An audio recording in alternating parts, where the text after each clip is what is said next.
Ladies and gentlemen, welcome to this episode of the Big Real Emerging Law Voices series. Here we are hosted today in central London at Queen Mary University at the Centre of Commercial Studies, and we have the pleasure to have with us Dimitra Kamarinou. Dimitra Kamarinou, who is a researcher here. And Dimitra, welcome to the series. Would you like to tell us a bit more about your research? Yes. Thank you very much, Solon. It's a pleasure to be here and nice to speak to you about my work. So I've been here at the Center for Commercial Law Studies for about 10 years.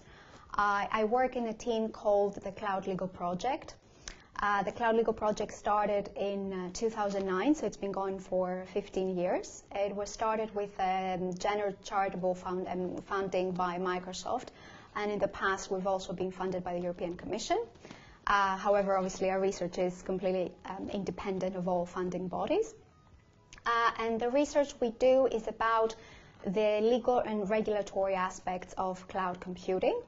Now, in very simple terms for your audience, cloud is the delivery of computing services over the internet.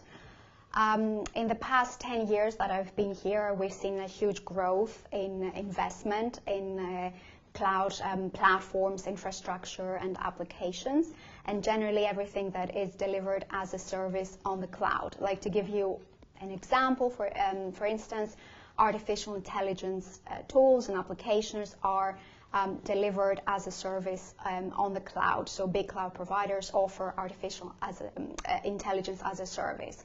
So customers get access to tools and applications to use on the cloud. Now, our team comprises mostly of lawyers, obviously here at the Commercial Law Studies. But over the past 10 years, we've also had a collaboration with computer scientists at the Centre for Computer and Technology at the University of Cambridge.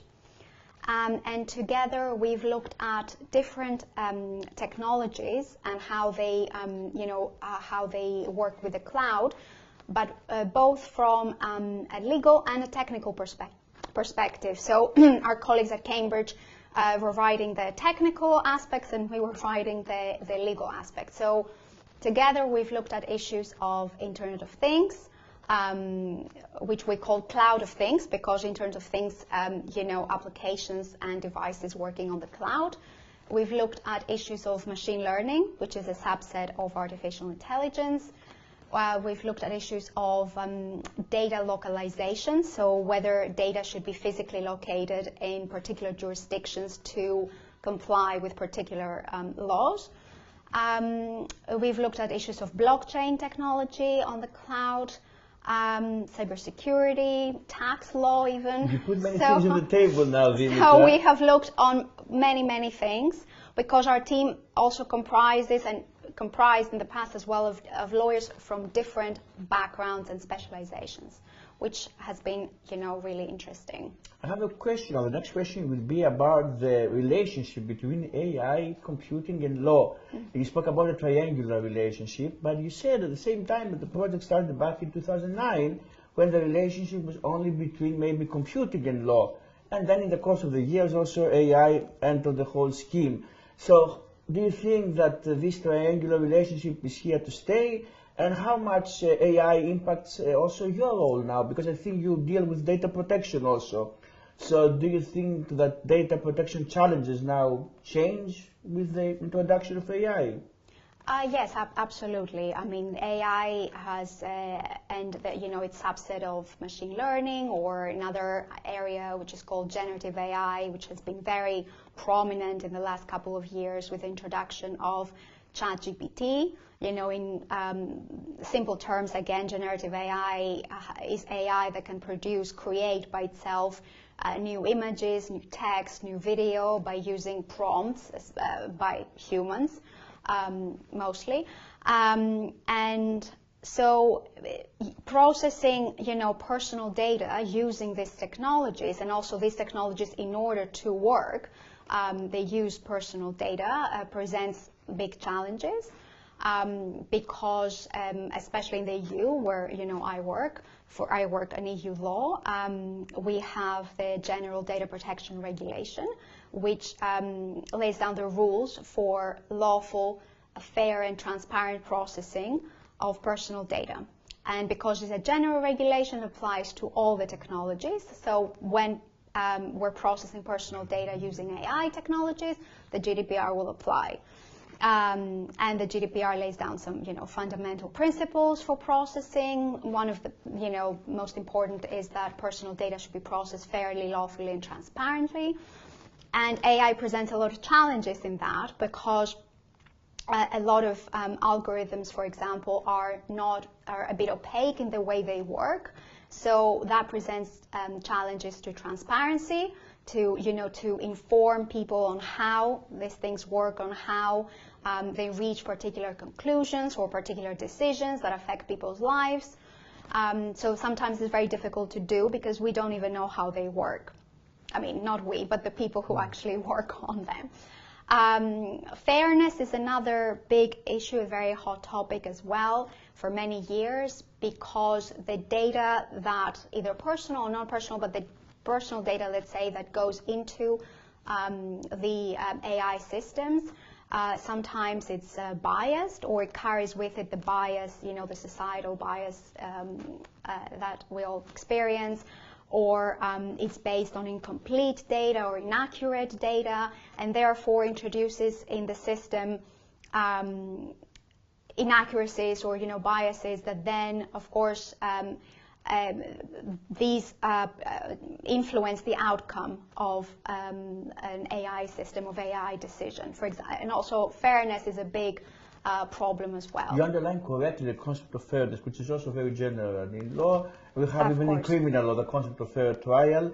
My question is now, all these repercussions in the intersection between AI and data protection can actually impact different fields of law, meaning from lawyers, from practicing lawyers, even to judges in the judicial system, even academia. So which aspects have you looked upon when you want to deal with data protection and the challenges, as you say now, that AI presents? Well, it's interesting you say that. I mean, AI presents some challenges, but also can diffuse some situations as well, and perhaps remove some biases as well. It all depends on the input data, or the data you give to the system, to make a decision or to make a process.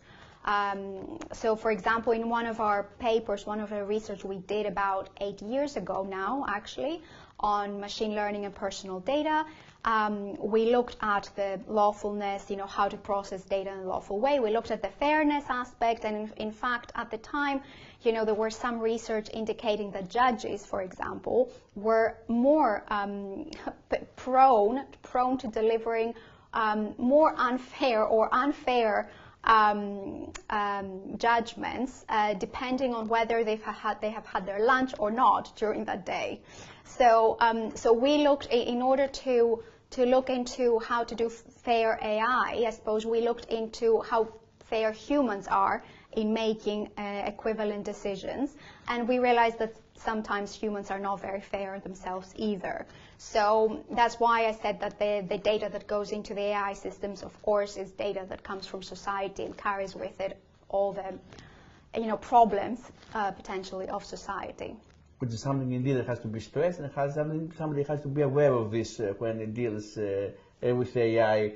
I know, absolutely, and I know computer scientists are really have worked and are working on that a lot, to try and first of all identify, make sure that we're aware of all those things, and also trying to remove the biases. Dimitra, you have also hinted upon this before with the mentioning of your chapter and the research you have done. You have also taught in academic institutions. You can tell us a bit about this. The question would be, how ready do you think is academia here in the United Kingdom to receive the challenges that the AI presents, and the opportunities, as you said before, that AI presents for the legal system? Yes, well, thank you very much. So yes, I've taught here at Queen Mary. I've taught for the distance learning program, the distance learning LLM. I've taught on cloud computing law. Mostly, well, my specialization is on data protection, but of course I've taught the whole area, all the areas of law, including contract law and IP law. And in order to teach on this course, my team and I, we have published a book, actually 2 books. The first edition was in 2013, the latest one is 2021, on cloud computing law. And I've also taught at King's College on the information and privacy law module. It's really interesting. I mean, in the last few years, technology has really impacted and helped. First of all, it helped us a lot during the pandemic because we could, switch everything online and start teaching on Zoom or Teams, which was a game changer. If that wasn't around, we couldn't have done what we did during the pandemic and, try to deliver an equivalent level of teaching online. But of course, it has presented a lot of challenges. Like, for example, I mentioned the introduction of ChatGPT a couple of years ago. This has presented a lot of challenges in marking exams, for example, or the way students write exams and essays by using this tool. Which would be very useful. I mean, if we use it as a tool to help us in our research or in our studies, it can be very useful.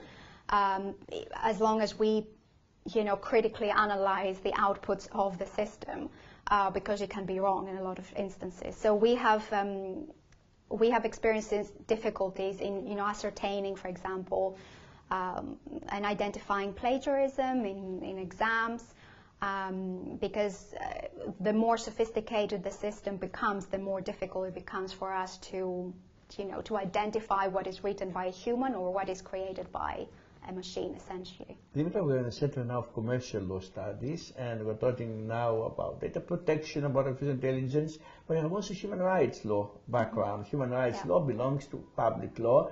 The question is, how much do you think all this cloud computing revolution is pertinent and intersects with human rights, and if human rights should be kind of a regulating authority when it comes maybe to the hurdles and the challenges that computing law may present for the privacy of people and for the intrusion on other liberties? Yes, thank you for this question. It's human rights have always been a big interest of mine. I started my career in it.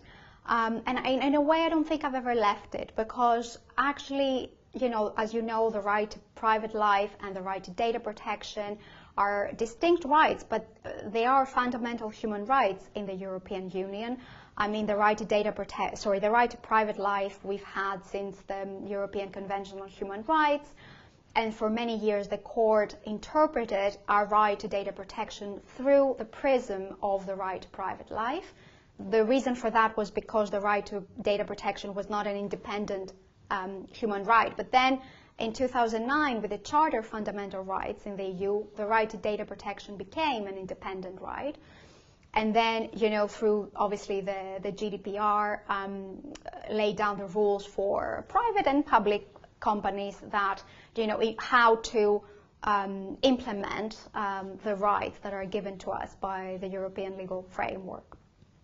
So I think human rights is a big aspect of it, and in a way, currently I'm working on a project with a colleague who's a computer scientist, who her name is Bianca Shore. She used to work for Cambridge, as I mentioned to you, and now she works in Amsterdam, and we are looking into the human rights and data protection aspects of using AI technology for endometriosis research. So her research is based on creating these AI tools for diagnosis of endometriosis particularly.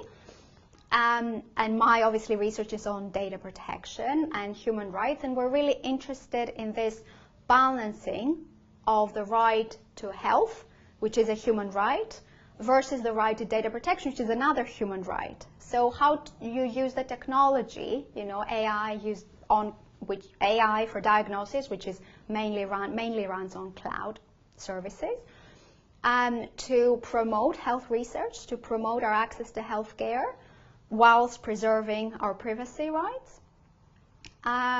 So in a way, how use the technology for the public benefit, because it has potential huge benefits for society, whilst also preserving, our data protection rights. So I think it's all connected. Dimitra, indeed, and the AI is a revolution. We speak sometimes about the industrial revolution. Maybe now we're in the artificial intelligence revolution.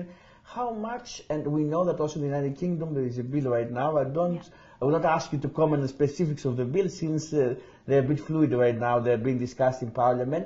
The question is, how much prepared do you think that states are, because you specialize in the European Union regime, and how much do you think the European Union has entrenched the issue of data protection, and whether it can serve as a paradigm also for the United Kingdom, maybe for other parts of the planet? You mean in terms of the data protection legislation? Yes, the regulation that is in place now when it comes to data protection. So I mean, since 2018 that the GDPR came out, and then since then the European Union has introduced a number of different legislations. One of the most recent ones was the AI Act, the Data Governance Act, the Digital Services Act. There was a whole package of regulations and acts around digital services and data. It has, because of the GDPR being a regulation, harmonized the framework for data protection in the European Union. And I think, I think it's very detailed, and it can serve also maybe as a guiding torch. Oh, exactly. Sorry, you said about the other jurisdictions. Yes. So an interesting bit of the General Data Protection Regulation is that it has an extraterritorial effect as well. So for two angles. One angle is that if non-European companies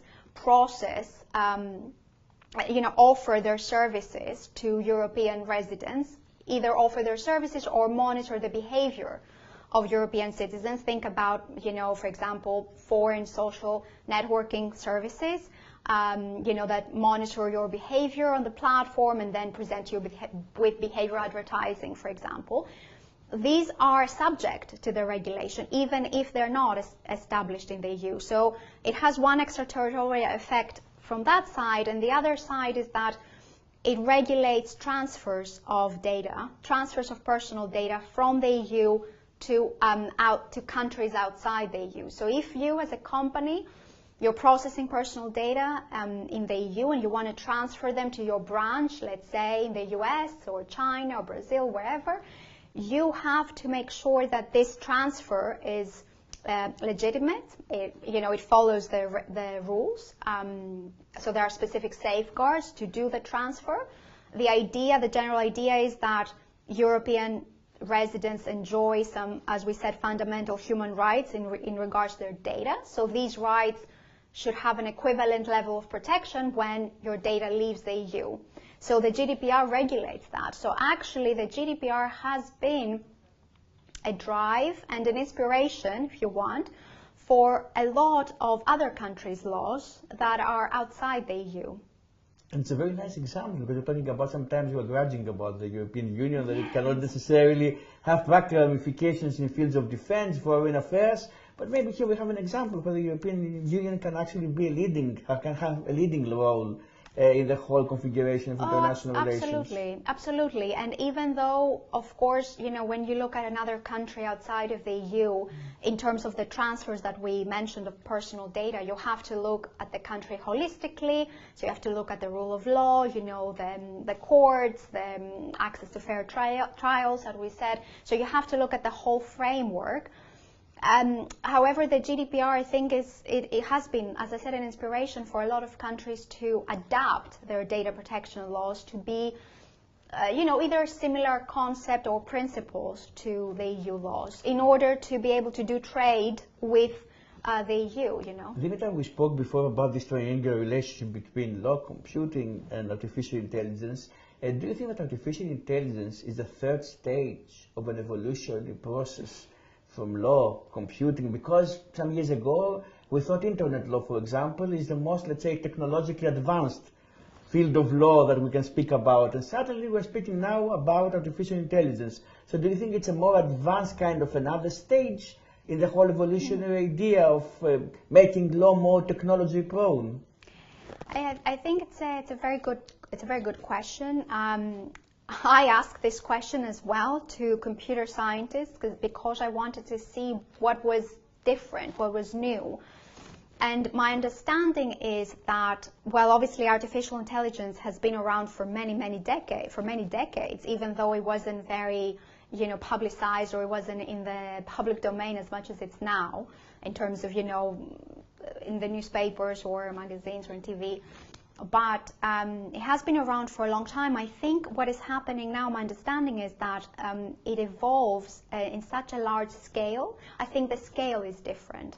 So, the scale of the level of what artificial intelligence can do, the scale of data processing, which is something that, I'm interested in because of my work. I think my understanding is this word is the scale of what artificial intelligence is doing is the new thing, or the more new thing. I think for the end, one last question about your personal dreams. What are your personal aspirations in the field? Meaning, you see yourself in a few years' time, maybe producing more articles and books, maybe engaging in more practical research projects. How would you like yourself to continue maybe in this route? Thank you for this question. It's really nice working in academia, especially in this field. We're at the forefront of new technologies. We always have to learn new technologies, which is a challenge as a lawyer, as I'm sure you can appreciate. We don't know everything, but we have to learn the basics of how technologies work in order to be able to apply the law. I really like that very much. I really like teaching, guiding students to find what they're interested about, what they're good at, and see them evolve. And I also like, external projects which academia allows us to do. Do training, for example, for regulators, which is something I've done in the past. So train regulators, especially from other countries, in the GDPR. So doing a mix of academic work and commercial work, and let that commercial work influence our teaching as well. The practical aspects of it, I suppose it helps because what we are supposed to teach is very practical. So I'm dreaming, I'm hoping that this continues, this mix between academia and practice, and also I should say that the dissemination of our work, because what we've been very lucky to do, because of our financial support, even though it's independent, we've been able to have all our research publicly available on SSRN, which is the search engine for social sciences, and so everyone can access our research and read it, and we've been really lucky to do that. And also, I should add, in 2021 we worked with Coursera, the platform, and we did a course on cloud computing law. Again, taking advantage of technology. Absolutely taking advantage of the platform. We had to use some technology ourselves to film ourselves doing the course, but I should say that the fundamental aspects of our teaching and of all our research is part of the course, and in a way that's very rewarding, because we do all this research to help people, for people to learn new things and potentially use those new things in their lives and work. Dimitra, thank you very much for this interview. Ladies and gentlemen, it was Dimitra Kamarinou with us today in this episode of the BUL Emerging Law Voices. We bid you farewell, and we look forward to seeing you in the next episode of the series.